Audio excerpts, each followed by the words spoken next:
There will be a reckoning. This one conflict in the Middle East has second, third, and then fourth order effects that I don't think people have really thought through. Who is going to buy all of this debt? Going into recession, you can always see that the price of oil spikes. And I know this is going to sound horrible, but you don't want to own gold. You don't want to own stocks. You want to own dollars. Then it's going to be like 2020, where we get this huge kind of V bottom. If Bitcoin doesn't change as a share of total global assets, you're talking 350K. We're kind of at the end of the road. Bitcoin could be 10 million. We are living through one of the strangest markets in modern history. There's a war in the Middle East, a massive oil shock, sovereign debt is spiraling out of control, and despite all this, markets continue to grind to new all-time highs as governments and central banks work together to keep the bubble inflated. Today, I am joined by one of our favorite analysts, Infra, to discuss the deranged levels of mania we are seeing across the global economy. Infra explains why he thinks that Great Britain and not Japan may be closest to a sovereign debt crisis, and how even conservative math puts Bitcoin anywhere between $1 to $2 million. And stay to the end to hear why Infra thinks that despite being a long-term Bitcoin bull, he believes that US Treasuries can outperform BTC in the near term. Stay tuned. This is one heck of a macro deep dive. All right. So Infra, amazing having you back on the show. One thing we have to talk about today is the state of the markets and the fact that we are in one of the biggest bubbles possibly of all time. You labeled it deranged levels of mania. How is it that we are in the middle of a war, a giant oil shock, and yet markets keep ripping higher?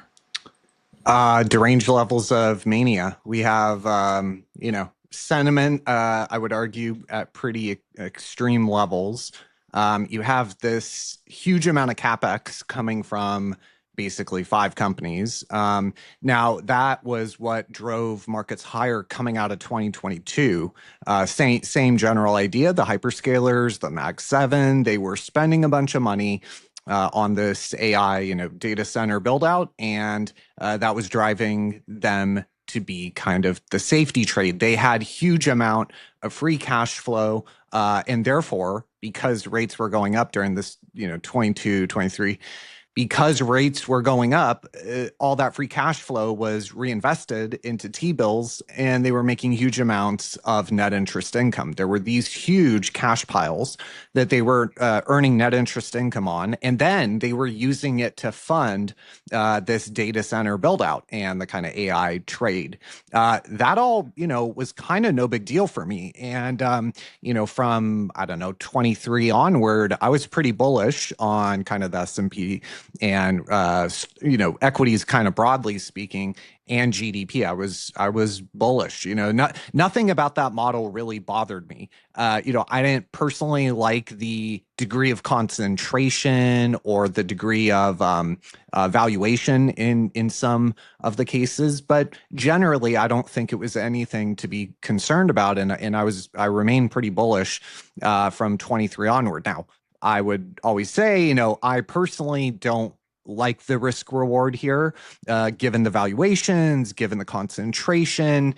I personally don't like the risk reward, but, S&P 500 Q's probably going up and to the right. But what we've seen going back the past 4 quarters, that free cash flow, which was growing at, 50, 60, 70% year over year growth, in 23, 24, 25, that actually started to roll over in the past 18 months, maybe even 2 years, was kind of, I think, the peak of about 2 years ago. That started to roll over. And instead of free cash flow growing, now it's shrinking at negative 35% over the past 4 quarters. So how are you going to, that's coming at the very same moment when you are racing in this kind of arms race, Meta versus Google, and right, they're all competing against one another to spend more money. And if you look at the CapEx figure over the past, 3-4 years, it is basically doubling every year. And so we've gotten to a point now today in 2026 where we're talking about, $750 billion of CapEx. Now, that is a huge amount of money, right? Economic activity that is going to keep GDP somewhat supported. But when you look at where is it coming from? Where's all that capex actually coming from? It's not coming out of free cash flow, which was one thing. That you could make the argument totally reasonable, totally safe. Now, you want to make sure if you're an equity investor back then that they were getting a return, right? That they were monetizing and getting a return on that capex. But kind of from a systemic or macro viewpoint, it wasn't really concerning. But what we see now is $750 billion of capex while free cash flow is rolling over and actually going negative in some of individual cases with the Mag 7. Some of their free cash flow is actually starting to go negative.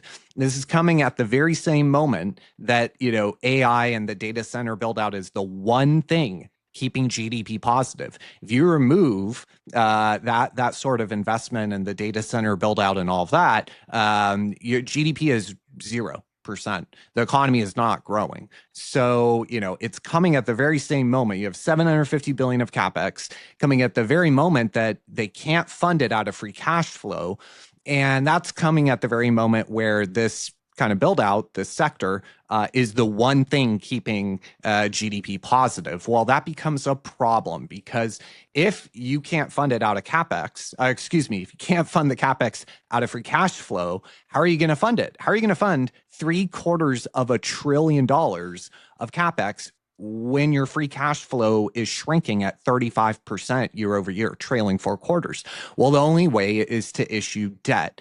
And the issue there is the investment grade market already, according to Bloomberg, is going to be $2 trillion of issuance. This is coming at the very same moment where huge amounts, I can't remember the number off the top of my head, but if you look at that maturity profile of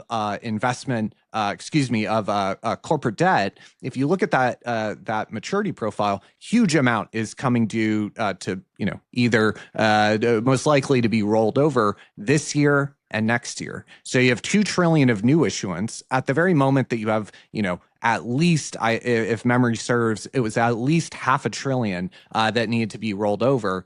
And that's coming at the very moment that you have, called a $1.8, $1.9 trillion fiscal deficit coming from the government. That's a lot of debt that needs to be purchased, right? We talk a lot about issuance of debt, whether it be a US Treasury or whatever, just kind of forgetting, I think, sometimes that it has to be purchased. There has to be balance sheet capacity to absorb that debt. And that is really kind of where the problem comes, is who is going to buy all of this debt? Who is going to fund not only the U.S. government, right, and $1.8 trillion, of new debt coming from the U.S. government, but 2.2, I just looked it up, 2.2 trillion of investment grade debt issuance. That's to say nothing of, the mortgage market. That's to say nothing of, junkier corners of corporate debt. That's, what I mean? You start playing this out. There's a lot of debt coming. And there's no balance sheet capacity to buy it. That is the real problem. So the main problem here being a huge amount of debt and a concentration of reliance, right? Whether it be economic or financial, if you look at the S&P 500, the kind of equity market issues. But even from an economic standpoint, we are relying entirely on this one sector. Huge amount of money needs to be spent, can't be spent out of free cash flow, has to come from debt. It's coming at the very moment, I just looked it up, $850 billion of investment grade corporate debt is maturing this year, and over $1 trillion is maturing next year. And then 1.2, 1.3 trillion is maturing into 2028, and the fiscal deficit, you add in, again, junkier corporate debt issuance. That's a lot of debt. And that would be kind of one thing if, everything was okay when it came to energy. Yeah, but really, like, the reason this is so untenable, in my opinion, and so bearish is that it's coming at the very moment that Europe and Asia to current account, broadly developed Asia and Europe, those two blocks, call them, right, regions, generally run a current account surplus. By definition, what that means is they are providing credit to the rest of the world. And you look at who is a debtor, who is a creditor. The US accounts for, call it 85% of the net debt in the world, just us. And then, emerging markets, call it 15, is some of the kind of smaller, emerging markets. Who provides the credit? Usually it's developed Asia, it's Europe, and then it's the GCC. Well, Europe and Asia are getting pushed. They are net importers of energy. So therefore, when the price of energy goes up, their current account surplus goes into a deficit. And we saw this with 2022. France, for example, Great Britain, I mean, they kind of already run twin deficits, current account deficits, but got pushed even further, right? So Europe and Asia, or developed Asia, are turning from a creditor, meaning they are buying our debt, they are buying our US Treasury debt, they're buying our US equities, they're buying our corporate debt, our corporate bonds.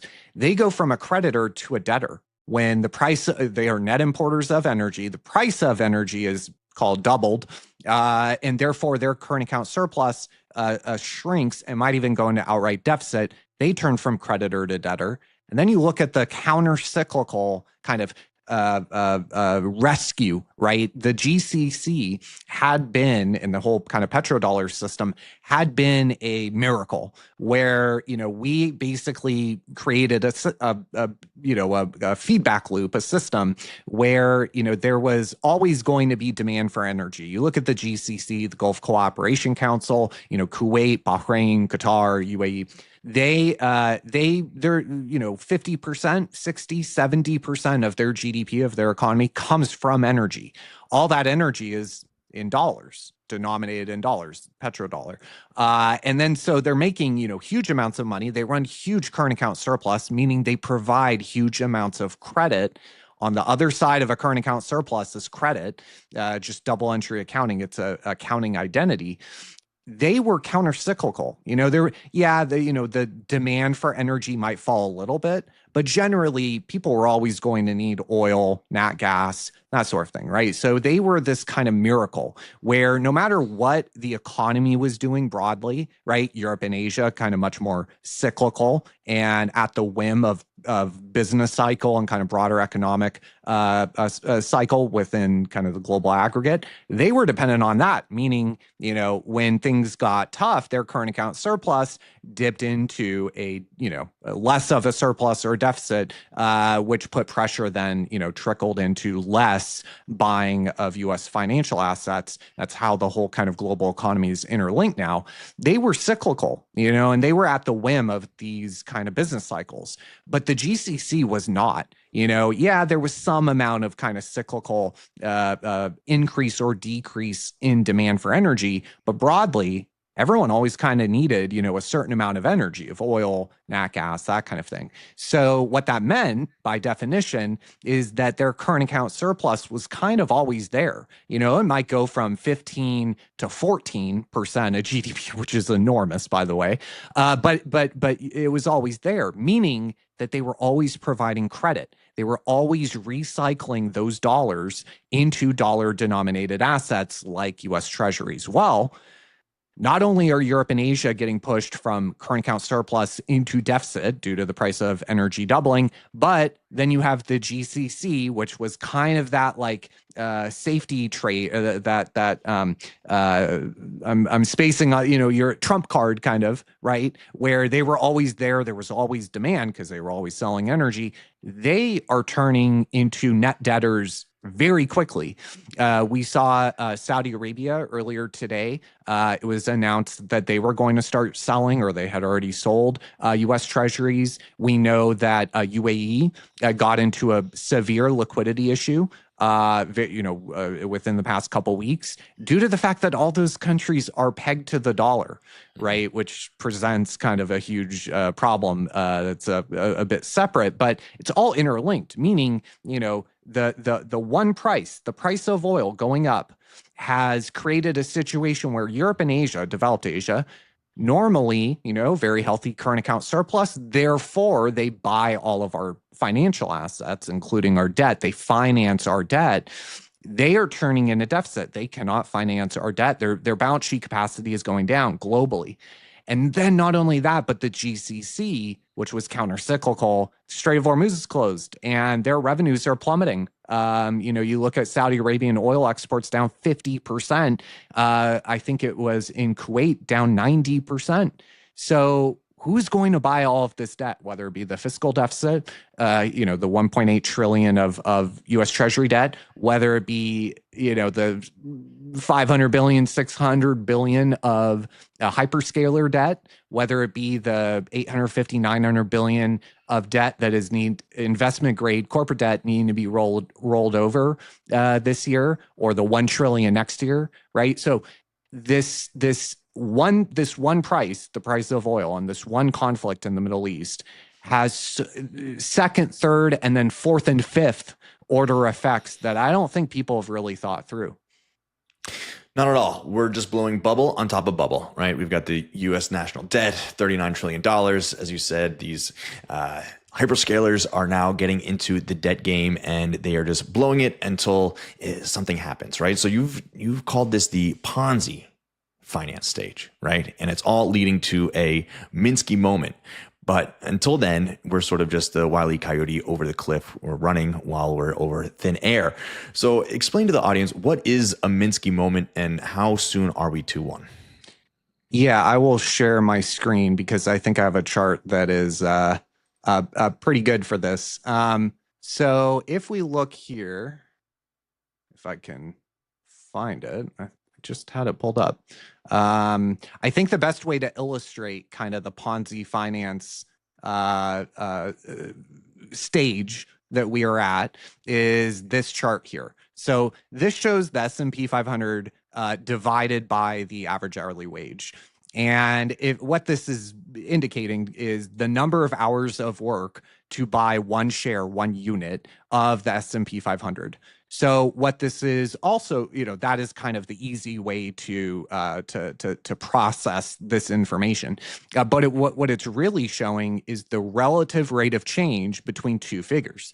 It's showing you the relative rate of change of the S&P 500, which is kind of what I use as a proxy for the financial corner, right, of the American economy, relative to the real economy, which is what is the average American making in terms of their average hourly wage.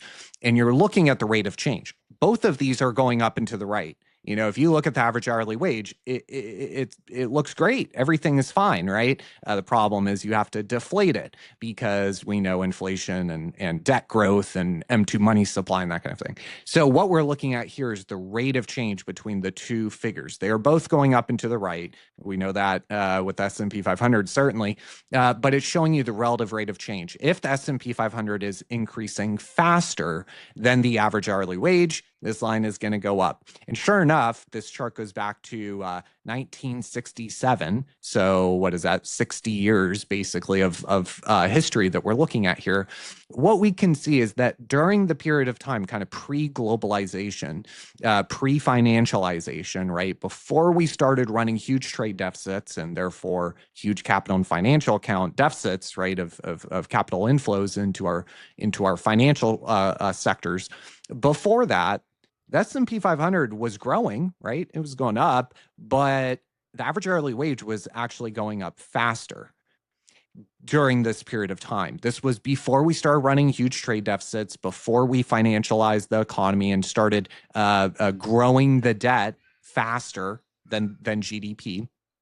It was before all of that. And then what we can see is kind of in the 80s when we started to really embrace globalization and globalism kind of as a religion, and started to really financialize as a consequence of that, and as a consequence of the dollar's reserve currency status. As that ball kind of started, the snowball started to pick up, this just started to take off. And we went from, call it 20 to 30 I would say, from the 60s up until kind of the late 80s, it bounced between, call it 15 and 30. So 20, 25 hours of work to buy one share to now 230. And so this is, I think, the best way to illustrate how disconnected we have gotten. The financial sector has gotten from the real economy, from the average American. And you mentioned Minsky. So the other thing that is kind of a hallmark that Minsky talked about was debt. And obviously, you mentioned the $39 trillion of debt that the US government is now in, and therefore the taxpayers are now in. And that's another hallmark that I would argue we are seeing more and more of. So here we're going to look at debt to GDP. And I want to point out something very interesting, which is that debt was growing. Obviously, the debt is always growing. I think most people by now understand this. But again, relative rate of change. When you're looking at debt to GDP, you're looking at debt divided by GDP. So if GDP is growing faster, if the economic output is growing faster than the debt is growing, they're both always growing pretty much. But if GDP is growing faster, this line will decline. And sure enough, that is what it did from the 60s, through the 70s and all the way into the 80s. So not only was the real economy, the average hourly wage growing faster, money velocity was growing during this period of time, personal income as a share of them to money supply. There's a number of metrics I could point to, but point being, the real economy, the average American was benefiting. That started to all reverse. And what started to happen? We started to fuel more and more debt. Debt started to grow faster than the overall economy. So therefore, debt to GDP, that metric goes up. And, during this period of time, debt to GDP had declined down to about just 31%. And obviously is 4x'd in the past 40 years. What that means is that debt has grown 4 times faster than GDP. Think about that for a second. It is one thing. I'm not anti-debt. If you can go into debt to go be a doctor, right? You go into 200K of student loan debt. It's probably more, but 200K of student loan debt to go be a doctor. But as soon as you graduate, you're going to be making $500,000 a year. Then that debt is productive, and it's a good decision. It is the smart thing to do, is to go into debt. However, what we are seeing is the exact opposite, which is that since 2008, each new dollar of debt has only returned about 55 cents of return, meaning we are getting a negative return for each new dollar of debt that we are going into. I wanted to briefly interrupt today's interview to give a big shout out to our lead sponsor, Rhino Bitcoin. Rhino is the all-in-one Bitcoin super app built by Bitcoiners for Bitcoiners. Buy or sell instantly. Send sats anywhere on the Lightning Network. Withdraw straight to cold storage. Even turn sats into gift cards or link to a Casa multisig, all within one sleek interface. And Rhino is just warming up. Soon, you'll pay bills, borrow against your Bitcoin, and save for retirement, all without leaving the app. Download Rhino at rhinobitcoin.com or tap the link in the description below. Use promo code Bitcoin News and Rhino will drop you $10 of free Bitcoin into your account today. Secure your stack with Rhino Bitcoin and enjoy the rest of the video. The same is true, by the way, if you look at M2 divided by GDP, it is the same figure, unfortunately, which is that M2 is growing far faster than GDP. We are printing for prosperity and not getting as much prosperity. We are not getting as much economic output as we used to.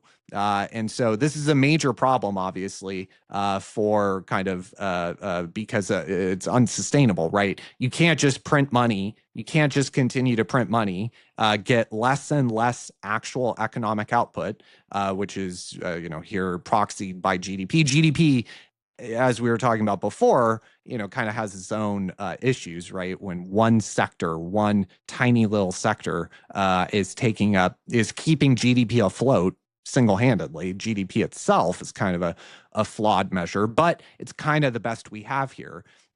Again, the money supply was growing, but it was growing slower than the economic output of the US economy. That trend continued a little bit further on than debt to GDP or my financialization metric.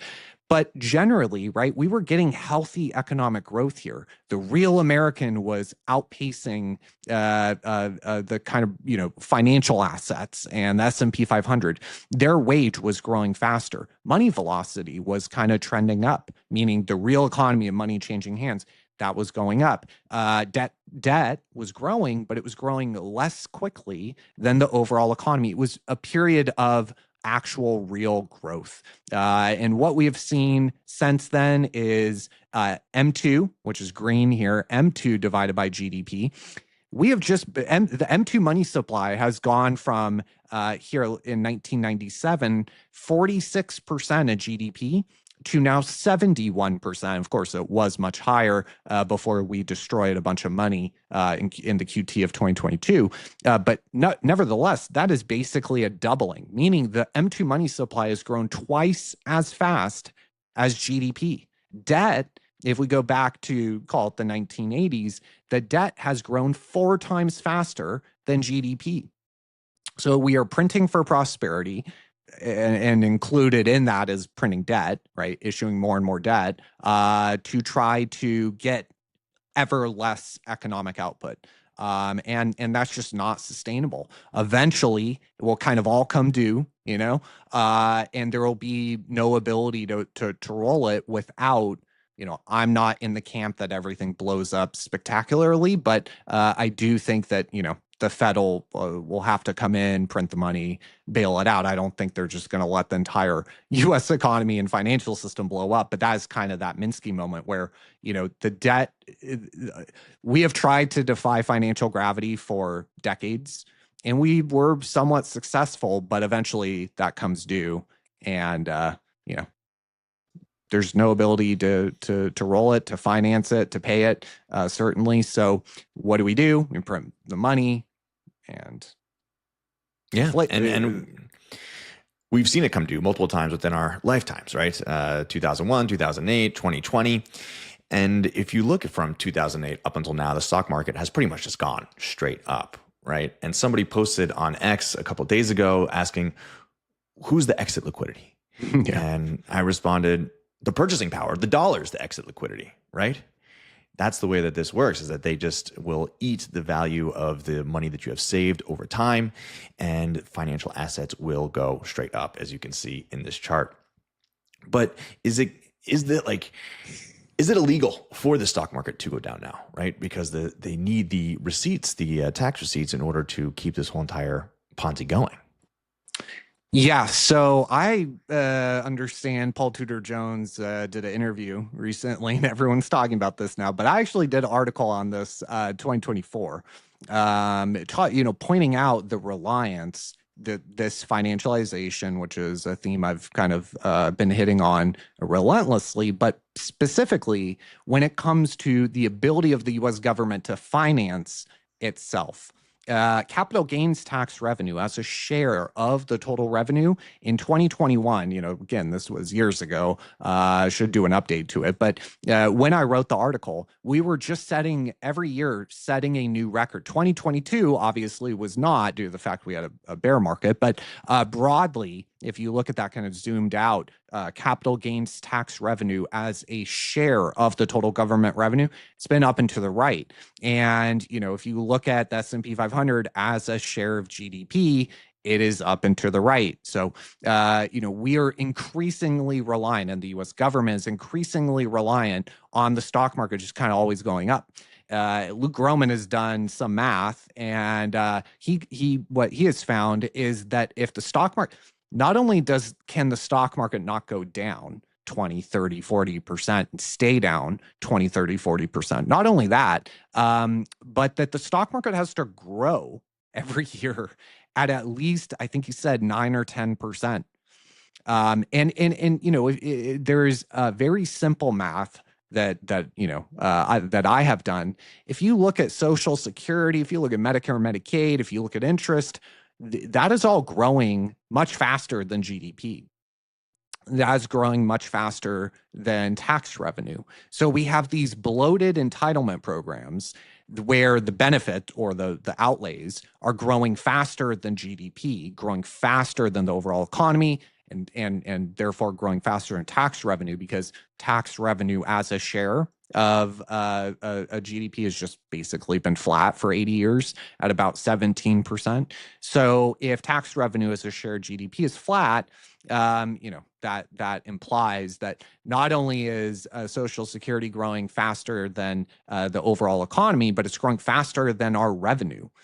Because what the government really does, the government generally can't create any value. Generally, there are rare exceptions to that. Generally, they don't provide value. They just take a cut.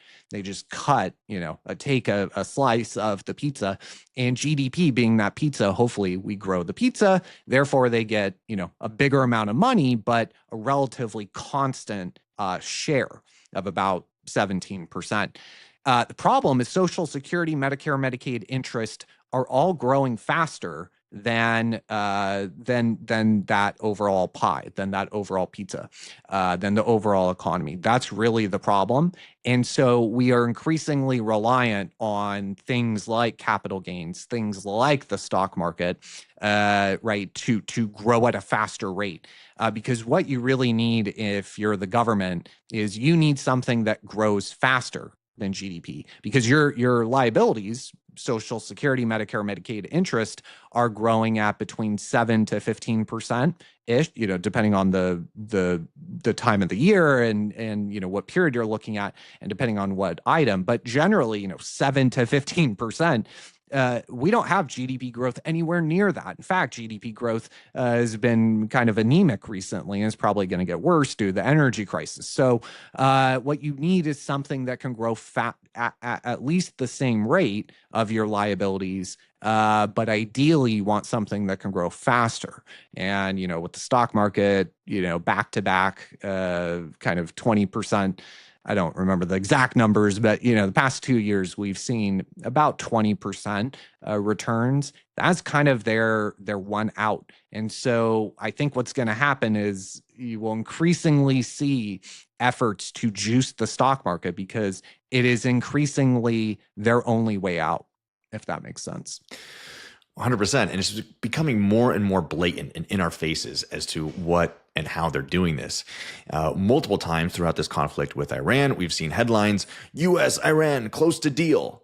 Yeah. Oil crashes. And then we realize, oh, that's a lie. And it goes right back up again, right? But before oil goes down, somebody had put on hundreds of millions of dollars worth of shorts right before the headline leaks. And so we've got this Axios reporter, Barak Ravid, who's done this 5 times now over the course of 2 months. What are you seeing with the manipulation of these oil markets, and why is it so necessary to keep this whole entire bubble going? Yeah, so I also personally found an instance that no one was really talking about with Russia, where Russia, I think it was the RIA, was probably like, all right, we're going to get in on this. Yeah, everybody wants a little. That was about a week ago. But yeah, no, we're seeing constant, like near daily peace deal. And then I think he's claimed 5 different times. I don't want to get sued, but I have been following it pretty closely. I think it's been 5 separate times that he has claimed a peace deal is right around the corner. And then nothing ever materializes. And so, I don't want to make allegations, that I don't have evidence for, but there have been, like, for sure, you can just look at the volume profile. There have been these moments where you can see, huge, not necessarily individual block trades. I think it was here that they were, that everyone's kind of focusing on this period of time right here. And then oil plummeted. I think it was this one, which would have been Tuesday. So 2 days ago, I'm pretty sure it was this one. But yeah, there have been these periods of time where unusual amounts of volume come in right before one of these big headlines drops. And then you get a plummeting of the price of oil and, the potential to make really a lot of money. But it seems as if this whole entire conflict has been orchestrated around the markets, right? Timed on Friday announcements and Sunday night announcements to make sure that they can sort of massage these things and keep the markets afloat from Monday to Friday. Yeah, it does appear that way. There's a rhythm that is pretty predictable at this point. Like it's a joke, within the kind of macro commodity, markets trading kind of community, right? Like it is a meme at this point, how predictable these manipulations, I mean, it's an open joke. Like it's a running joke, a meme, an open secret. How predictable it is. And you get to a point where I think it erodes the. Now, I know this will sound funny to a lot of folks probably, but there is still a significant amount of people that place faith in U.S. markets, right? A lot of us probably don't. We, in Bitcoin probably are not those people, but there's still a large amount of. I mean, the S&P 500 market cap 67 trillion, something like that. US Treasuries, right? You start kind of going down the list. There's tens of hundreds of trillions of capital in the US financial system that does still believe, at least to some degree, in kind of the broader, thing. That is going to get eroded when more and more kind of blatant manipulation or sketchy sort of happenings, right? The more that kind of stuff happens, the more that you're going to have an erosion of trust. And trust is the very thing that is required, obviously to have the reserve currency and to have kind of, have the quote unquote exorbitant privilege of being able to run huge twin deficits, and be the reserve currency. So I think that, it might be if the administration, if power centers are manipulating, I think it might be short-sighted. I think that they might be, doing something that, yeah, it might have short-term benefit, but is going to end up, kind of shooting themselves in the foot, sort of thing. Maybe short-term benefit, but long-term, medium to long-term, you're talking about, a loss of belief in the very capital markets that we need everyone to believe in. And I'm not sure what broke, but it does appear that something happened with regard to oil. So mentioning it, I guess, was a bit of a lucky charm. I'm not long oil or anything, but yeah, but there we go. I mean, the second Trump administration has been very had their hands in the markets very intently, right? Since they started in 2025. And with the trade deals and tariffs, you can turn those things on, turn them off with the flip of a switch. But when it comes to oil, you can. And we are structurally short oil here in a very huge amount. Big deal here. So yes, let's talk about that. Is this the wrench that finally breaks this great bubble? Well, from a balance of payments standpoint, which is something that I think very few people understand. There are folks like Brad Setzer and Luke Groman, and there are a few that really kind of grok balance of payments and implications, right, and dynamics of it, of the interplay within it. But I think even within the macro community, very few, and certainly the CNBC. I watch Bloomberg, CNBC every day, pretty much all day, and I've only heard one person on CNBC mention that funding issue that I was bringing up. Only one, and it was Ray Dalio, and it was, I don't know, 3 months into the war. So I think that is really kind of the thing that no one is talking about, that I would recommend people really, if you don't understand balance of payments, try to understand it. If you're trying to figure out, kind of what is the consequence of oil, everything going on with oil and energy. I think the primary way we should look at it is through balance of payments framework, rather than the individual oil market. which is important, and I've done my fair share of evaluating, potential price, calculations, right, of certain amount of supply disruption, comparing it to 2022, which is kind of the last oil shock we got, where we ended up getting a recession or 2 quarters of negative GDP, and we also got a bear market in the stock market, and this disruption today is, even using conservative figures, 7-8 times worse than 2022. So I think that link is pretty well understood. Here we can look at WTI, and going into recession, you can always see that the price of oil spikes.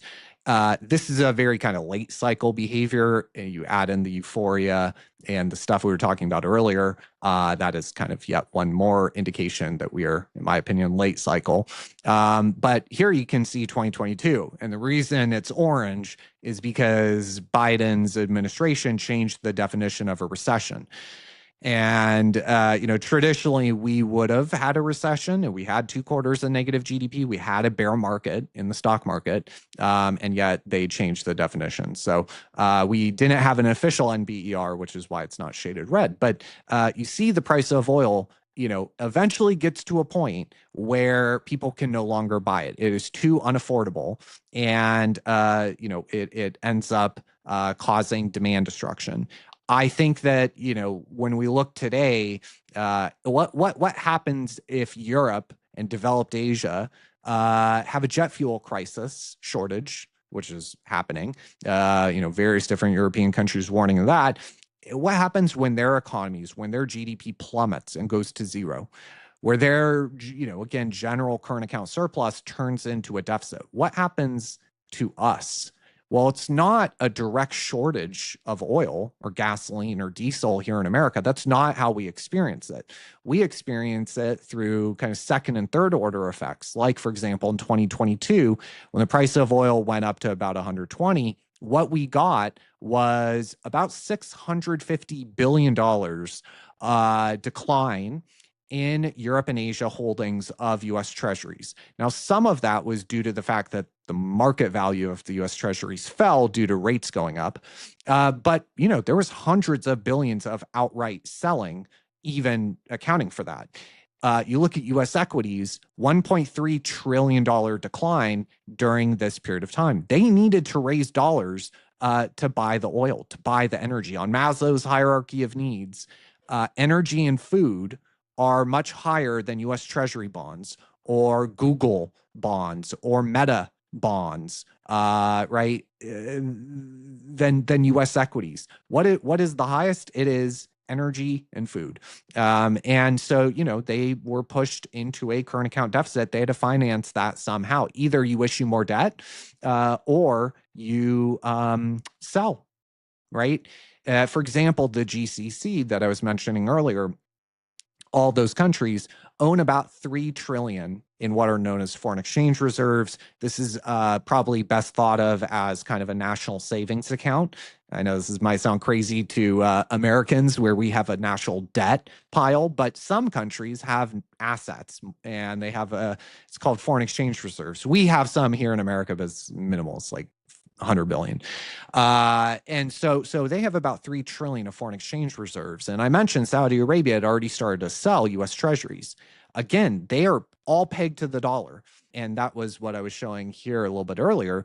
All of these countries are pegged to the dollar, meaning that you shut the Strait of Hormuz and remove the inflow of dollars into their financial system, into their economies, and immense pressure is put onto their onto their currency peg. And we can see Bahrain, for example, significant amount of stress. KSA is Saudi Arabia, Kuwait, right? Qatar had a bit of stress compared to kind of pre-war.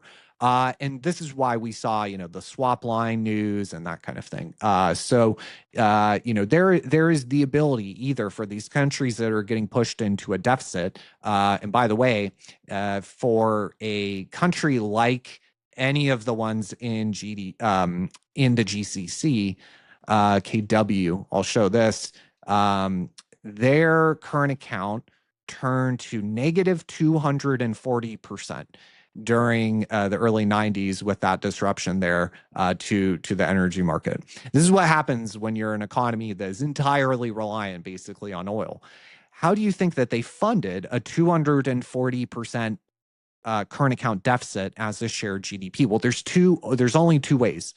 Either you issue debt and go into more debt to fund it, or you start selling assets, right? Because generally they run a surplus, a very large surplus. I mean, 26% of GDP is enormous. But the other way that they can do it is to start selling assets, right? Some of that 3 trillion of assets that they own, and that includes U.S. Treasuries, that includes corporate bonds, mortgage-backed securities, U.S. equities. But we don't want them selling U.S. Treasuries because then interest rates go up. Well, if interest rates go up, the value of the collateral that underpins the entire financial system is going down. You have issues with the tightening of financial conditions. All that debt, all that overconsumption here in America that we rely on new debt to fund that overconsumption, that overconsumption got more expensive when yields are going up, right? So it's much more of kind of a second, third, fourth order effect that people just aren't really thinking about.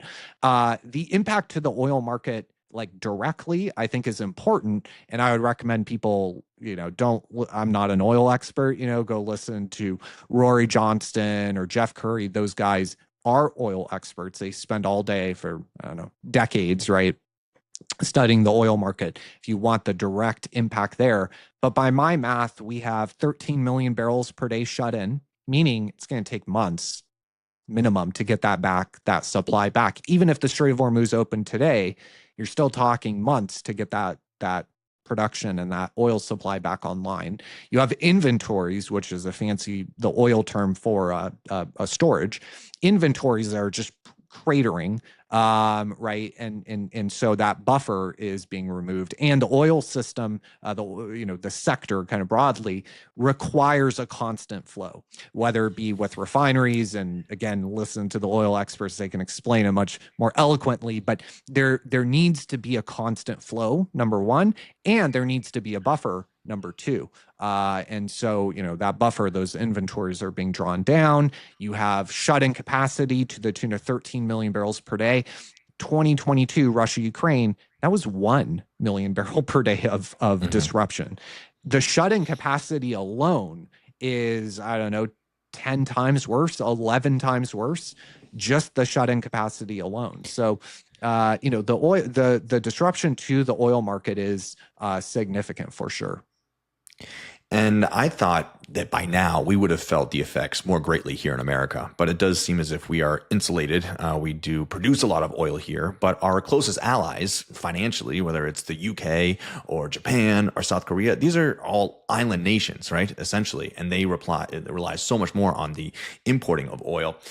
And I want to talk about Japan now and their role in keeping this bubble afloat. We're seeing the interventions happening on multiple times this week, and it seems as if things are not too great in the kingdom of Japan. I mean, there was a headline that just came out today from a Japanese magazine called President Online. The headline reads, "The countdown to the worthlessness of the Japanese yen has begun. Prime Minister Taikachi's forbidden prescription to wipe out 1.3 trillion yen debt." And it was a long article essentially just saying they're going to inflate away their debt. So what's going on in Japan?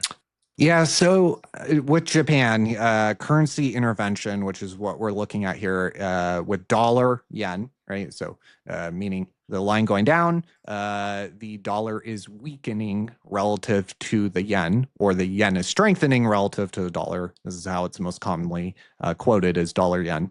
We can see the intervention, right? What they do is the Ministry of Finance will instruct the Bank of Japan to use basically their liquid, it's called the FEFSA, is their equivalent of RESF, or Exchange Stabilization Fund, the slush fund that the government has for currency intervention. For, like, when we bought the Argentinian pesos, that came from the ESF. So that kind of thing. They have their version called the FEFSA, and the Ministry of Finance will instruct the Bank of Japan to use that FEFSA, that account, that slush fund, to dump dollars to buy yen. Because with FX operations, you are doing two things. You're selling one currency to buy another, or buying one currency and selling another. So they are dumping their liquid dollars to buy the yen, to artificially prop it up. 160 is kind of a level in the sand that they have marked for some reason. God, this fly is like driving me crazy. 160 is kind of the line in the sand that they have intervened at before.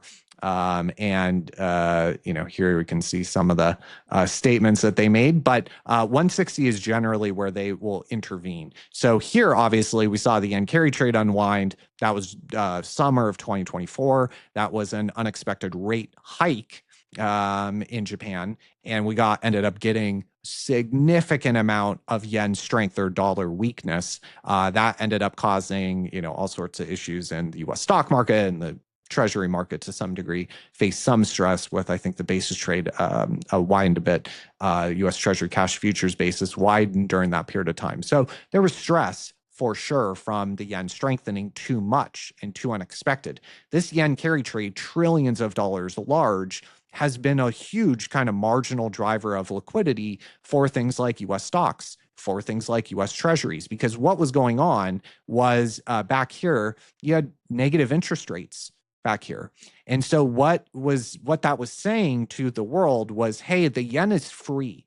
It's actually more than free. When you have negative interest rates, your currency is free. When you have 0% interest rates, your currency or debt denominated in your currency is free. That is the price of money, is the overnight interest rate, or the interest rate on a term of a loan. And so you had free yen with rates at 0, but then they took it even further, and they actually took rates negative.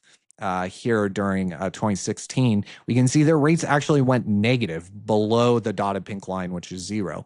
And so what they were saying was, we are paying you money to take out yen denominated debt. Well, that makes a lot of sense, right? But the problem with that is that if you are paying people to take out debt in your currency is going to weaken. And sure enough, the yen weakened substantially. And we can see here yen dollar, which is, I think, a more intuitive way to think about it in the case of what we're talking about.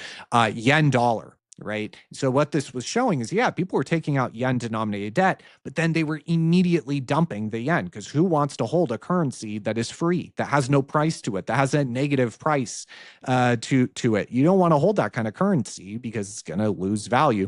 And so sure enough, it did. The yen was weakening, and what they were doing was, kind of global capital, hedge funds, and various different capital allocators. They were taking out yen denominated debt at 0 or even negative interest rates. Then they were immediately dumping the yen, buying the dollar, and then using those dollars. Already, if they just did that and then held on to it, we can see that the yen weakened substantially versus the dollar, right? So what you could have done is you could have taken out yen 100 million of debt at 0% or even negative, and then just held the yen, right? And paid it back, because the amount of yen that you would have, what you could have done was taken out yen denominated debt at 0 or negative interest rates, bought the dollar, and all you had to do is just hold the dollar. And then at the end of the term, you just pay back the loan, and it requires less dollars to pay back the same amount because when you're taking out this loan, it's denominated in yen. You're short the yen when you buy the dollar, and you would have already made money just selling the yen that you got from the bank, buying dollars, and then holding the dollars for 5 years, 10 years. You had already made money doing that because the yen was weakening. But what they would do to supercharge it is to then buy US Treasuries with the dollars, right? Which are yielding, I don't know, 2, 3, 4, 5%. So now you're making money as the yen is weakening and the dollar is strengthening, meaning it's going to, at the end of the term, require less dollars to pay back the same amount of yen debt. Not only making money that direction, but you're also making 2, 3, 4% in yield from the US Treasury. So you have positive carry. And this is why they call it the yen carry trade. And again, it was a large marginal driver of liquidity, but that is coming to an end. You have gotten to a point where the yen is weakened to a level that they do not want to tolerate, which is that kind of 160 on dollar yen. It would be about 0.00006 on yen dollar. They've gotten to a point where they don't want the yen to weaken much more than that. They are ready to raise interest rates, and we can see that here in gray, the gray line showing that they took interest rates above zero here in 2024.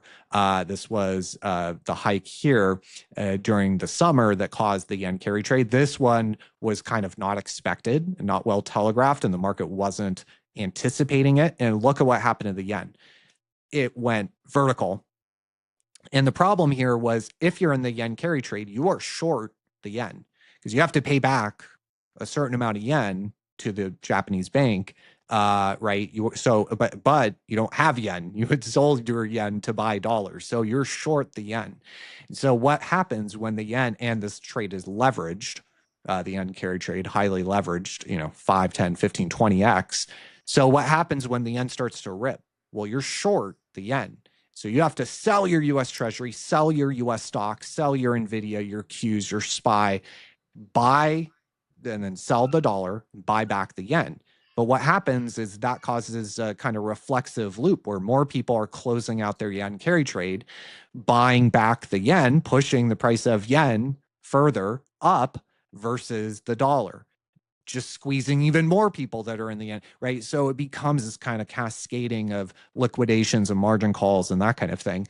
And that's what led to all the turmoil, was this interest rate hike here in looks like end of June, maybe early July, I can't remember exactly. That was what caused all the havoc. But if you look, they have hiked rates twice more, and they are going to hike yet again. It's unclear exactly. I thought they might hike they should have hiked at the last meeting. They didn't. So it'll probably come maybe in the summer. We'll get another one, but they are telegraphing that they are going to be hiking. And interest rates, the bond market has been moving higher. And so, you've gotten an increase in interest rates there as well. Now, when it comes to, the yen going to Valhalla and, Japan going bankrupt and all that kind of thing, I think that Japan has issues, but I don't think that they're nearly as bad as most people think. And I think that if you're looking for a country that is at a high risk of a fiscal crisis, I would look at Great Britain, not Japan. I think Great Britain is significantly more of a risk for a fiscal crisis than Japan. Now, if you look at the yen on a fair kind of fundamental purchasing power parity basis, the fair value on dollar yen is like 110, meaning significant dollar weakness or yen strength. And that is just based on purchasing power parity, which is kind of one of the traditional metrics to try to fundamentally find out a currency's fair value. But due to negative interest rate policy and a lot of the kind of very, very loose monetary policy they had, we've gotten kind of, and due to the fact that they like to run trade surplus, right, an export driven economy, they would like a weaker currency. They just don't want it too weak. But if you look at the debt, which is what everyone talks about, sure, on a kind of overall aggregate basis, 250% or so of GDP, that's very high. I'm not going to say that is not very high, but is not. We can't look at that and compare it to, for example, America and say, well, why doesn't America just go the road of Japan? Because there's a couple key strengths or offsets for Japan. Number one, yeah, they might have 250% aggregate debt to GDP, but what really matters is external debt to GDP. This is part of the reason a country like Argentina got into issues, was they had relatively high external debt loads. If you own all the debt yourself, there's really not that much of an issue. Bank of Japan owns half the bond market. So half of that huge debt load, I forget, it's in the hundreds, thousands of trillions of yen. That huge debt load, half of it is owned by the Bank of Japan. So what happens is the interest, well, most of it has no interest because it was, back here during zero or even negative interest rates. But if there's an interest, the way that works is it just gets recycled back to the Ministry of Finance, and then it goes into their version of the TGA, and it gets right. It's just an internal loop. Now, your issue is when you have external debt. That is where the debt load really matters. That is debt that is owned outside of your country. That is really where it starts to matter. If you look at their external debt to GDP is much lower, is like 80, 90%. And that is still high for sure, and still cause for some concern, and definitely watching. I always watch Japan, but I think that the low external debt is point number one. Point number two is, if you look, they have run a current account surplus for decades, meaning that they have accumulated, again, that national savings. They've accumulated a huge amount of national savings, of assets. Not only that, not only do they own, $1.2 trillion of US Treasuries, but those treasuries are in the yen carry trade. The Japanese government is in the very trade that we were talking about before, right? Because what they were doing was they were issuing debt at zero, buying it, but then buying US Treasuries, which, again, because of the current account surplus, they're a creditor, right? And buyer of things like US Treasuries. So those US Treasuries, Japan was able to issue debt at zero, and then run a current account surplus, by definition, buying US Treasuries or providing credit. So, well, now they have US Treasuries sitting in their FX reserves in their national savings account that are getting interest that they locked in, 2, 3, 4, maybe even 5%. And not only that, but it's hard currency interest, meaning it's in dollars. And as we can see, they run their economy on yen. So if the yen is weakening versus the dollar, they own a bunch of dollars, which are the US Treasuries. They're long the dollar by definition when you own a US Treasury, because dollar denominated asset, principal is paid in dollars, interest is paid in dollars. They're getting all this dollar interest from the US Treasuries that they own. And those dollars buy more and more and more yen, because dollar yen has been strengthening or yen dollar has been weakening. So they are in the yen carry trade, and they have this huge, I forget the number off the top of my head, but I did a thread on my X profile on a huge amount of unrealized profit from their yen carry trade, basically, that they could capitalize on, that would fund their government, their entire fiscal deficit for like 3 years or something. I mean, it's really a lot of money. And not only that, but every year they have the equivalent of $50 billion of net interest income from this kind of, right? They purchase US Treasuries. The interest payments are coming into Japan, right? And to the tune of about 50 billion per year. That is, significant amount. Now, their last intervention was about 50 billion. So they used up an entire year of net interest income on one currency intervention. But still, they have that benefit. They have that accumulated FX reserves that are in a hard currency. The dollar is a hard currency versus the yen. It's not a hard currency versus gold or Bitcoin, but versus the yen, the dollar is a hard currency, and they locked in interest rates in a hard currency that is strengthening versus theirs. So they have this huge unrealized profit, number one, and then number two, they have net interest income in a hard currency. So that is kind of this, this is how they don't necessarily run a huge trade surplus. I think it's only about 1.5% of GDP. But if you look at their current account, it's 6% of GDP current account surplus. It's because they have huge amount. They have purchased all these productive assets, right? In the 80s, 90s, early 2000s, when they were running large trade surpluses, they were buying up productive assets, mostly in America, but kind of, outside their country. Those productive assets are returning value, right? A constant stream. I know this is crazy for Americans, where we have value going out in the form of interest, but countries like Japan and China, it's the opposite. And so that is a huge buffer in my opinion, that people don't, factor in nearly enough. Number one, external debt load is high, but it's not catastrophically high. Number one, most of the debt being owned internally means that the interest just kind of gets recycled, and it's just kind of kabuki theater.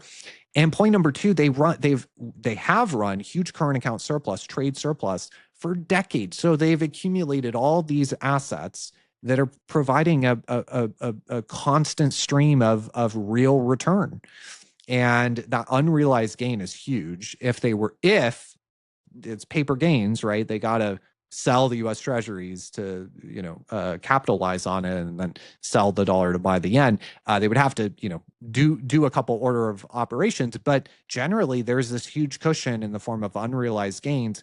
And not only that, but they have kind of a constant stream as well in a hard currency in terms of this net interest income. There's also a buffer. I mean, that net interest income can fund about a third of their fiscal deficit. That would be the equivalent here in America.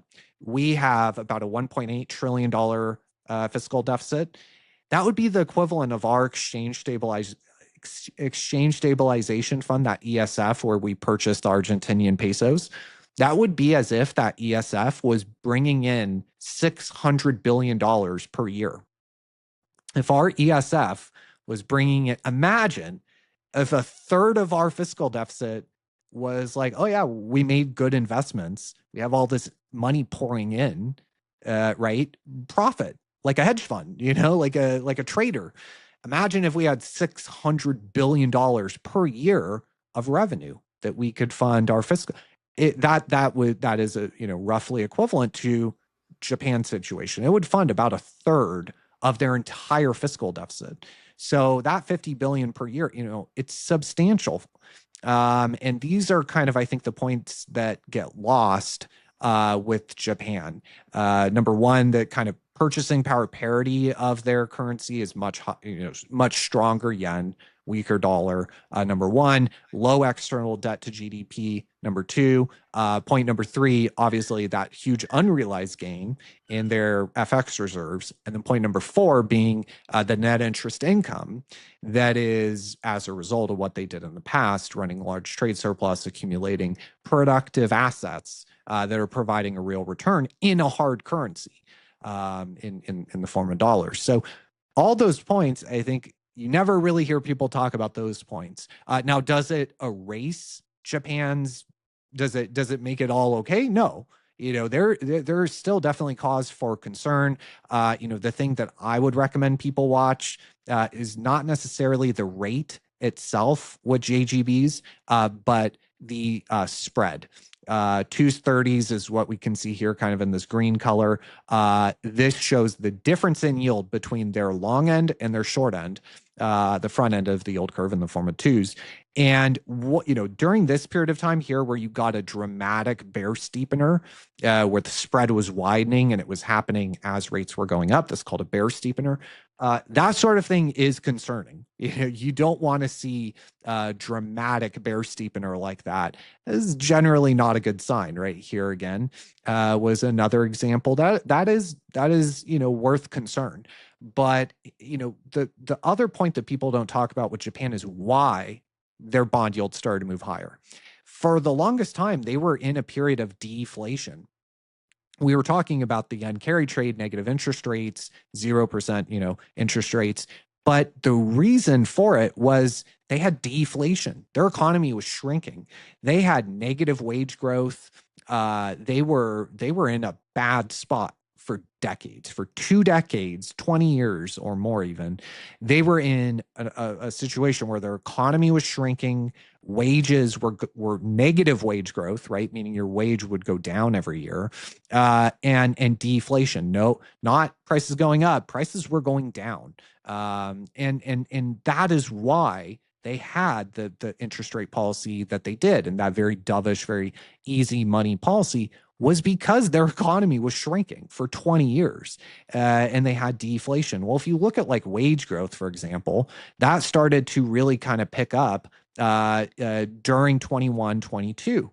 went at the same point that interest rates started to move higher. You started to get heat, in the economy. You started to get their economy actually heating up and getting some heat into it once again. And you saw that with wage growth. You also saw that with inflation as well, which, as we can see here, kind of a little bit more clearly, it really started to take off in kind of late 2021. Well, if you look at when bond yields started to go up, that was during that period of time as well. And so, this recent dip is not exactly what it seems. If you take out the subsidized components, their real inflation rate is close to 3, which is one of the reasons I think they should have hiked, but they didn't. Wages are growing. Inflation is finally there instead of deflation. And so you have heat into an economy that was dead or that was dying for 20 years. So if, we have conditioned ourselves after 2008 and QE and all the various kind of, ZERP and all that, we have conditioned to believe that low rate good, high rate bad. But that's not really it's actually kind of the opposite of how it is.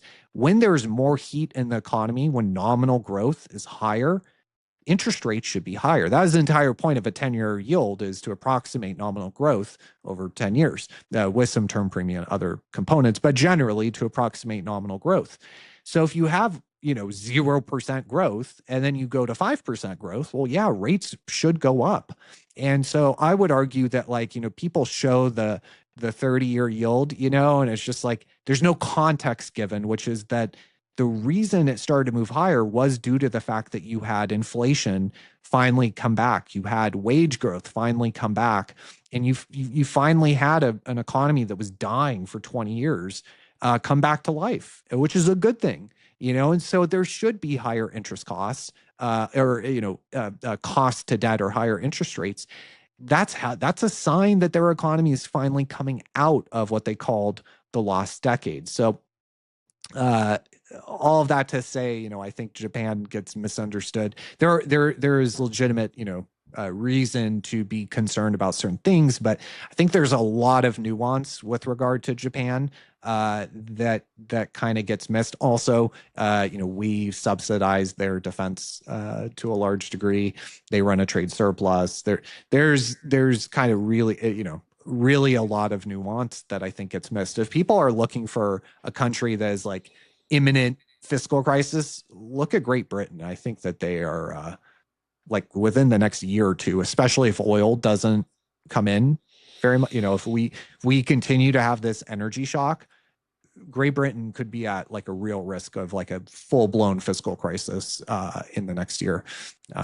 If you look at number of metrics there. Well, I mean, that was just a masterclass on Japan right there, but I got to bring it back to Bitcoin. That's this channel, of course. And you have actually said that right now you think bonds might be a better investment than Bitcoin. No, Oh. I wouldn't say that. But when it comes to TLT, that is a trade. That is, I spend an ungodly amount of time, 10, 12 hours a day, 7 days a week, looking at data, looking at charts, looking at prices, looking at all this stuff, right? So this is something that I am doing as a trade to hopefully make more dollars, right? Which I can then sell to buy more Bitcoin and gold. I want more gold as well. And so this is a trade. This is not an investment. Bonds, especially TLT, especially 20, 30-year bonds, so the duration is horrible investment, in my opinion. Horrible. Could not be worse. So I know that's well, then why are you buying TLT?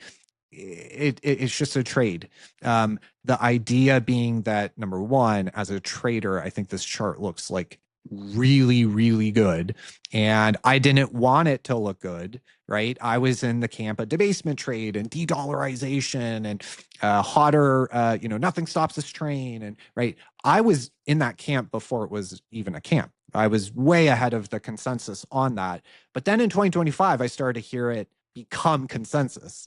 You started to hear, debasement trade and de-dollarization and all this kind of thing on CNBC, and some not super intelligent people saying it. And I was like, oh boy, like you never want to hear your framework being put out as the consensus, because then you're near the turning point. And so, I would say, I pretty much nailed the move in the dollar. I was calling for a weaker dollar and all that kind of thing at the end of 24 into 25, pretty much nailed that. But then I was like, okay, like now I'm hearing it on CNBC, de-dollarization, hotter inflation, financial repression, right? All that kind of stuff. Super bearish the long end of the yield curve, which is what TLT. This shows the bond price, right? So in case the bond price is inverse to the yield. So when you're buying something like TLT, you're buying the actual bond, and the price is going to be inverse to the yield. So obviously, TLT in the long end of the yield curve has gotten absolutely crushed. If you bought bonds back here, you're down like 40%. Now, to me, I think that the risk reward calculation here, this is adjusted for dividends. Here's the price. I think this chart looks really good. I think it has been basing here. This is kind of roughly equivalent to 5% down here, this kind of low. We hit 5% recently and we have bounced, meaning yield down, bond up. I think that the risk reward of this trade is really, really good, versus something like semiconductors or the S&P 500 or kind of go down the list. I think the risk reward on all that is horrible. And that is, kind of a longer conversation. But yeah, I think that, higher price of oil, as I was showing earlier, this is very late cycle sort of behavior. You look at like real retail sales, for example, which is 70% of the economy is consumer spending. Real inflation adjusted retail sales has been moving lower. So it's not 10 years, 10-month moving average. But, there is notable signs of weakening in certain corners of the economy. Obviously, AI data center CapEx is propping everything up. Without it, it would be 0%. Yeah, there's kind of a lot to get it. I think the yield curve is going to start to bull steepen here as we get rate cuts that I think are not consensus right now. If you look at the 1 year minus Fed funds, there's an 11 basis point spread, meaning the 1 year is 11 basis points above Fed funds, meaning there's half a chance, about 50% chance of a rate hike over the next 1 year, which I think is I think that if they were to hike rates, it would be the most bullish thing for TLT. Not in the short term, but like if they hike rates, we're going into an even worse recession. I think that kind of globally we're going to see a slowdown in growth. And during a period of deflation, what you want to own, and I know this is going to sound horrible, but what you don't want to own gold, you don't want to own stocks, you want to own dollars. That is what performs well in periods of deflation. Purchasing power is going up, right? So generally, we have inflationary periods of time, and the purchasing power of the dollar is going down. But during a period of deflation, you actually have purchasing power go up. And I'll show people, back during the Great Depression, I'm not calling for a Great Depression in terms of a growth slowdown. I'm not calling for anything that severe.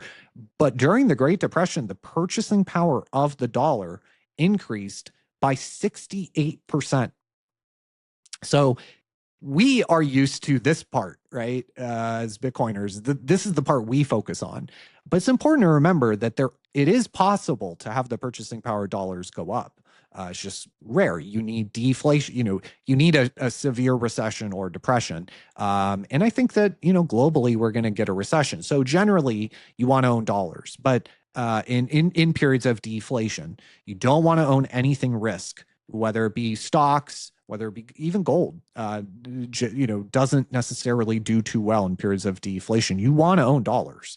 I know that sounds crazy, but that just is what it is. In periods of deflation, you want dollars. But what's better than dollars is interest-bearing dollars in the form of bonds.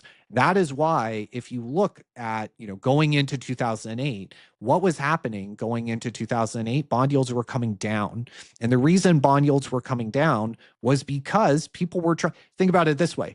if you know that the US economy is going into a recession and you know growth, there's going to be, call it 1% deflation. Well, if the economy is shrinking 1% per year, I mean, stocks are not going to do well. They're going to be going down. You don't want to own stocks. If the economy is shrinking at 1% per year and you have deflation costs going down 1% per year, and you look at, I don't know, let's just pick one, a 2-year treasury yielding 4.9%, over the next 2 years, you can buy that 2-year treasury, lock in 4.9% for the next 2 years, and you're going to have a positive real return of 5.9%. Well, that's a pretty good prospect, even just 1% deflation. But you get 2% GDP contraction. Now your real return went up to 6.9%, which is a really good risk-free return. Now, you generally don't want to own bonds in inflationary period of time, which is the usual, but ahead of a recession with deflation, you get a positive real return. And so that is why bond yields always start moving lower, is because the price of the bond is moving up, because people are flocking in, trying to lock in that interest ahead of an economic slowdown where there's going to be deflation. So, in periods of deflation, in periods of recession, economic contraction, you want to own dollars. Bitcoin's probably not going to do well. There is a case I can make for Bitcoin doing well, and I didn't sell my Bitcoin. I'm still holding it because there is a case where Bitcoin is the only thing that goes up, pretty much, other than bonds. Maybe Bitcoin is the only thing that goes up. There is a particular environment where that could be the case. So I don't want to sell my Bitcoin or go short. But I do think that, like, if we go into a global slowdown of the degree that I think we will, you don't want to own risk assets. Like, we might look at Bitcoin as money, but 99% of market participants are going to short the hell out of it because they don't look at it as money. They look at it as a 3x levered NASDAQ, as a high beta speculative asset. That's how. It doesn't matter that we look at it as money. They don't. And so this argument of, like, well, Bitcoin is money and it's therefore going to go up in deflation, like, it's not how 99% of the market participants view it. So, but that being said, I don't want to have no exposure. I don't want to sell any Bitcoin. But my hope is the ironic part about it is my hope is to be able to capture a dollar gain in terms of bonds, in terms of a trade, because I also have call options on TLT very far out, June of 2027. My hope is to make money in dollar terms that I can then, hopefully, Bitcoin will be down because there'll be a recession and kind of, poor growth outlook. So Bitcoin, my guess, my hope is it'll be lower. And so I just made dollars that I can then buy even more Bitcoin at a lower price, because if we go into a recession, this is just, and again, that's why I gave the disclaimer, is that this is not something I would recommend any kind of normal person trying to time all this, because if we go into a recession, which is kind of my base case, pretty high probability, we're going to have a fiscal deficit of like $5 trillion. Because in a recession, expenditures go up, revenues go down. And so we're already running a $1.8 trillion deficit. That's going to probably go to 4.5, 5, maybe even $5.5 trillion per year of new US Treasury debt that will have to be issued and purchased by the market. You don't want to go buy a 30-year US Treasury from the government and lock in an interest rate of 5 right now, because inflation is going to be 7, 8, 9, 10, 11. They are going to financially repress bondholders, because in a recession, not only did your fiscal deficit explode to $5 trillion, but private credit, private equity is blowing up. That's another $5 trillion. You have the $12 trillion mortgage market blowing up, right? You get the picture. A bunch of people losing their job to AI. You need to fund UBI or some version of enhanced unemployment benefits. That's going to be trillions. You start thinking that through. There's an ungodly amount of money that is going to have to be printed in the case of a recession. So you don't want to go buy and lock in a 10-year, even a 5-year government bond and lock in an interest rate today, because over the next 2, 3, 4, 5 years, inflation is going to be higher. They're going to have to require that bonds have a negative real rate of return, meaning inflation is higher. Now, especially with call options, if I'm correct and TLT rallies here, over the next year, I have TLT shares, which are earning 4.95% in risk-free, dividend. And, when we had a period of when we had 2020 and rates were taken very, very low, TLT reached 170 on a price return basis. Right now it's at 85. The risk reward of that, right? Given that they cannot allow interest rates to blow out. So you have the Fed behind you and below you, the Fed put, right? They will not allow bonds to collapse. They'll print the money, and again, that's why you don't want to actually own the bond. But as a trade, that means that bond, if you can time the low, interest rates go lower, these bonds will go up in price because they're inverse to the yield, right? So it's a trade. It's not an investment, and it's only something that I am doing because is not some, the average person is probably, not to give financial advice, but probably best served to just dollar cost into scarce assets like gold and Bitcoin. I do think that people should have maybe some cash, like this is what I tell my family, because, you want to be able to buy dips, whether it be Bitcoin, whether it be, I don't know, maybe you like Boeing or 3M or Costco stock, there will be, or real estate, there will be dips that you will want to be able to purchase. My hope is that TLT will rocket. My call options will, 30x, 40x. My shares will be going up.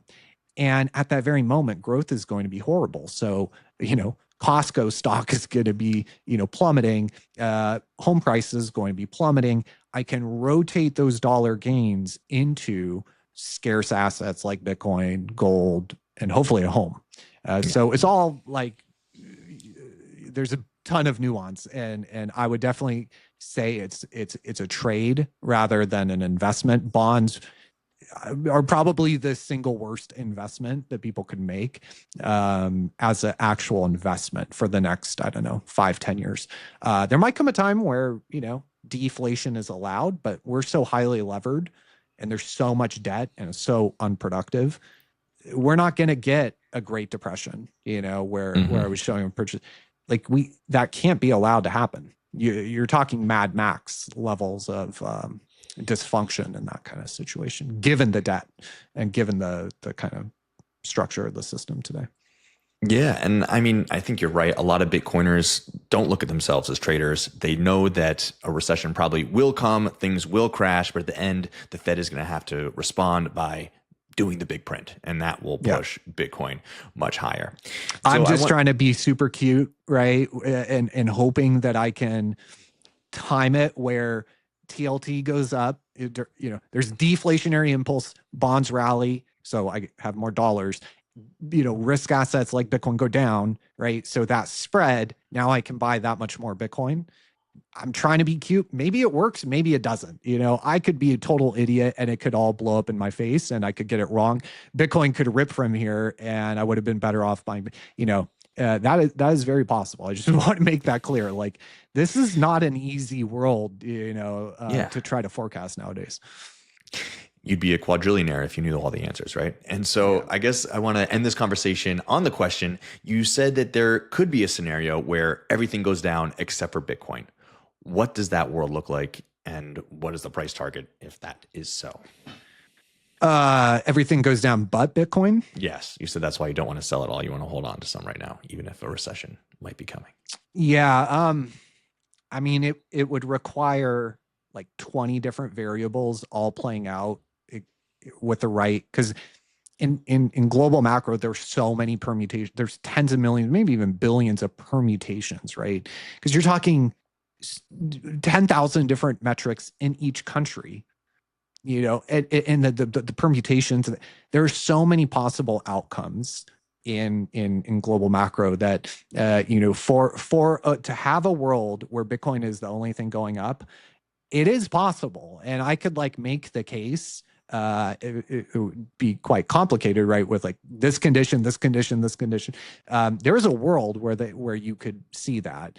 I think it's probably pretty unlikely, but it's not zero. And therefore, in my opinion, Bitcoin, and I view Bitcoin kind of as this way, regardless, which is it's kind of call option to hedge out the right tail. A lot of people, if you're in the stock market, right, and you're fully invested in the stock market, you want to hedge the left tail risk, right, which is that stocks crash. You get a Liberation Day, stocks crash. You get a 2020, stocks crash. You want to hedge out your left tail risk, right? And people do that with bonds or cash or put options. But there's a right tail risk, especially now, which is that we are 125% debt to GDP, $1.2 trillion of interest expense, $3.5 billion per day of interest expense.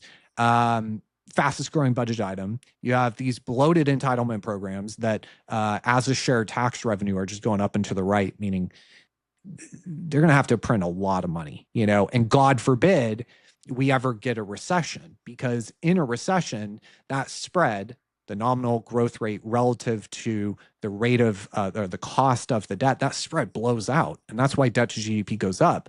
That's why we run such large deficits generally in a recession. Generally, we don't run these huge pro-cyclical deficits. So like it is not good, and you want to make sure that you are hedged for that right tail risk where they print a lot of money. You want to make sure that you are hedged for that. I see Bitcoin as a great hedge for that right tail risk. The NASDAQ correlation that everyone talks about, I don't like it, but I recognize that it's a reality. And look, like part of the reason the S&P 500 and NASDAQ are going like this, Bitcoin's benefiting, but it's certainly not getting hurt from this vertical price action in the equity market, right? We're not getting vertical price action, but we've been moving higher. We've actually outperformed the SPY, gold, and treasuries going back to the start of the war, which is huge news that no one is really hitting on. We're not going straight to 100, but we have outperformed gold. We've outperformed SPY in the stock market and US Treasuries. We've outperformed everything except oil since the start of the war. That is huge. And so, in addition to the kind of financial return profile and the fact that it's a great kind of hedge to the right tail, in addition to that, it's also, money that I can just memorize 12 words and take with me anywhere. And it's uncensorable, and all the properties of it as money that I think most Bitcoiners understand. You have that as well. So in my opinion, from the financial side and the kind of Bitcoiner side, I never want to not have Bitcoin, I guess, if that makes sense. Like in the next recession, there's a possibility it goes to, I don't know, like it depends on a lot of things, but it probably goes lower. If the NASDAQ is down 30%, 40%, Bitcoin's probably going to go down. Like I haven't heard a convincing argument for why in the face of stocks going down 40%, Bitcoin will go up. Kind of makes no sense. When you look at how the vast majority of market participants view Bitcoin, which is a high beta speculative asset, it'd be one thing if everyone viewed it as money. Because if everyone viewed it as money, then yeah, it'd go up probably, but they don't, so you're probably, I don't know, like we could see 40, even see 30. It depends on a lot. But then, right, you want to be able to buy that dip, because then it's going to be like 2020, where we get this huge kind of V bottom. Liquidity is going to explode much more than 2020, in my opinion. That's how you get like $1 million Bitcoin, $2 million Bitcoin.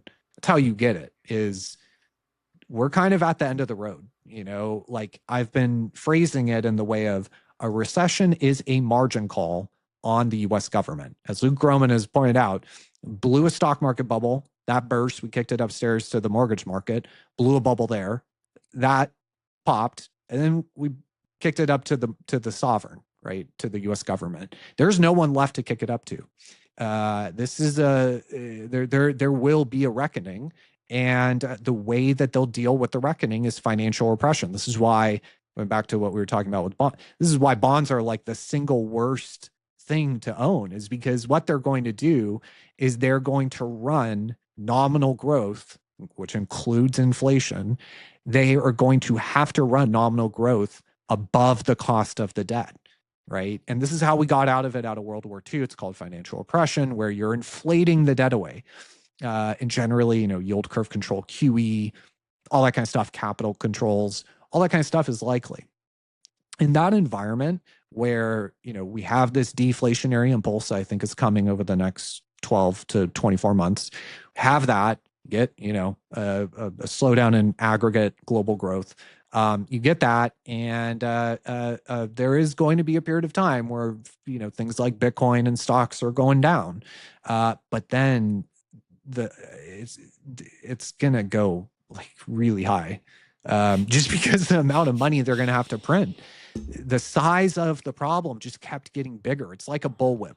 If you had 100-foot bullwhip, you were to whip it, the amplitude of the waves right next to your hand here, the amplitude is pretty small. But as you get further out, the amplitude is getting bigger and bigger, both the wavelength, right, the distance between the peaks, but also the amplitude. The scale of this problem just keeps getting bigger and bigger and bigger.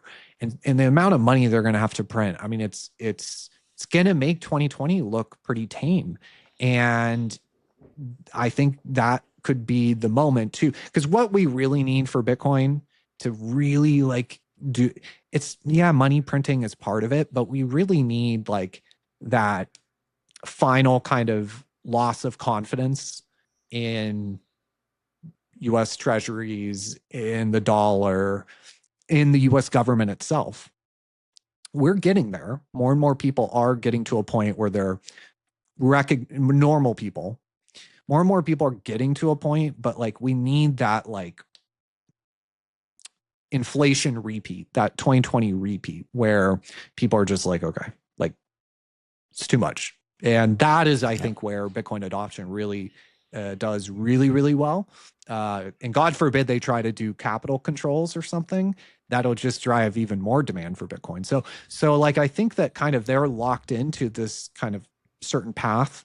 And I think that path is going to lead people into Bitcoin, if that makes sense. And I think that adoption plus all the kind of financial and economic stuff, money printing, liquidity injection, yield curve control, all that, I think the two of them in combination is kind of what gets us to 1 million. I think it's entirely reasonable. Traditional finance people laugh. I saw someone the other day literally chuckle at $1 million price. It's even the conservative math that I've done, I would like to say I'm not an idiot, a very data-driven and numbers kind of guy. Even the conservative math, if we just take out kind of normal M2 growth, normal M0 growth, you're talking over the next 10 years of Bitcoin at 350K. Just extrapolating normal rates of growth, and conservative CAGRs. If Bitcoin doesn't change as share of total global assets, you're talking 350K. If Bitcoin grows and starts to eat away at gold and silver and real estate and bonds, 1 million is easy. I know it sounds crazy to them, but it's, if you do the actual math, if you look at all the actual data, it's really not that crazy. 1 million over the next 10 years, especially if we get this kind of margin call sort of situation. If we start seeing sovereigns adopt Bitcoin in terms of a kind of new trade framework, a new global monetary order, which is a kind of whole other thing I've been talking about. If we see that, which we're already seeing with gold, if Bitcoin starts to work its way into that, now it needs to be a much larger asset in order to serve this role. But if we start seeing, 10, 20 years from now, deficits being settled in gold and Bitcoin, I mean, Bitcoin could be 10 million per Bitcoin. That level of adoption, which is, I think, the final thing, right? Like we got to get normal people to adopt it. That's kind of the first project. And I think that the next kind of financial economic crisis will drive a lot of that. But then the next step, the final step, is the sovereigns. And I think that, that adoption will come. It's not going to come in the next year, probably. It's kind of already seeing signs around the edges. But I do think that generally over the next 10 years, we're moving away from the dollar as reserve currency. We're moving away from even having a reserve currency, right? We're moving to a world where there is no reserve currency. People own gold in their FX reserves. They got gold, they got dollars, US Treasuries, they got euros and yuan. They got everything, and a lot of gold. And then eventually, I think Bitcoin. That's the direction things are moving. And bilateral, trade deficits will be settled in neutral reserve assets like gold and Bitcoin over the next 10, 20 years. And that'll drive currencies to their fair fundamental value, kind of on a balance of payments sort of way, the way it used to work. And like in that world, Bitcoin could be, easily over 5 million per Bitcoin. There we go.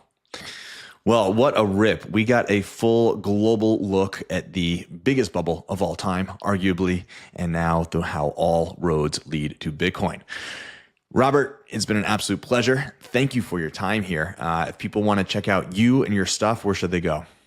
I'm on X, Infra, INFRAA_, and I have the little blue check mark. I got imposters now, so make sure it's got the blue check mark. And then on YouTube, Infranomics, INFRA nomics, like economics.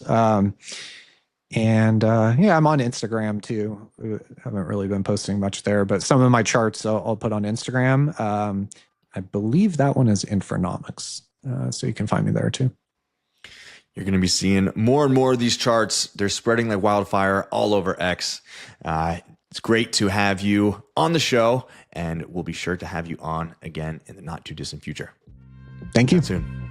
Thanks for making it to the end of the video. If you could drop a like and a share, it would help in our mission to accelerate adoption. If you're looking for more Bitcoin signal, join over 10,000 readers of our newsletter, Bitcoin News Weekly. Every Monday morning, we send out the biggest headlines of Bitcoin to keep you in the know in under 5 minutes. Links below in the description. Then come hang with us live every Monday at 11 a.m. Eastern. We break it all down live on stream with a new guest, and you can add your 2 sats in the chat. See you next week.